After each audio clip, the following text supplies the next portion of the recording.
প্রধানমন্ত্রী তারেক রহমানকে এবং তার যে সরকারের যে দল আছে তাদেরকে, দেখুন আপনারা আপনাদের হানিমুন টাইমটা শেষ করুন।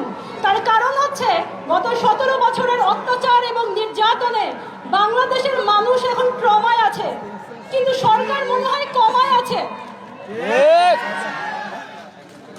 এবং এই কমা অবস্থা থেকে কাটিয়ে তোলার জন্যই সম্ভবত আমাদের এই সরকার দিল্লির প্রেসক্রিপশনে বাংলাদেশ চালানোর ব্যর্থ চেষ্টা করছে।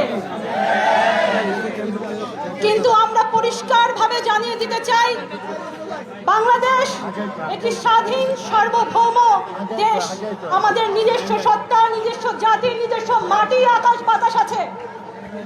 আমরা কোনোদিন আমাদের সার্বভৌমত্বকে তাদের কাছে বর্গা দিয়ে তাদের প্রেসক্রিপশনে আমাদের দেশকে চালাতে দিব না।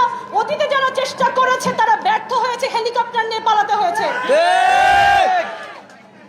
ফলে ভবিষ্যতে যদি আপনারা অতীতের আপনাদের পূর্বপুরুষদের লাইনে হাঁটেন, পথে হাঁটেন, তাহলে মনে রাখবেন আপনাদেরও কিন্তু হেলিকপ্টারে করে পালানোর সুযোগ হবে না।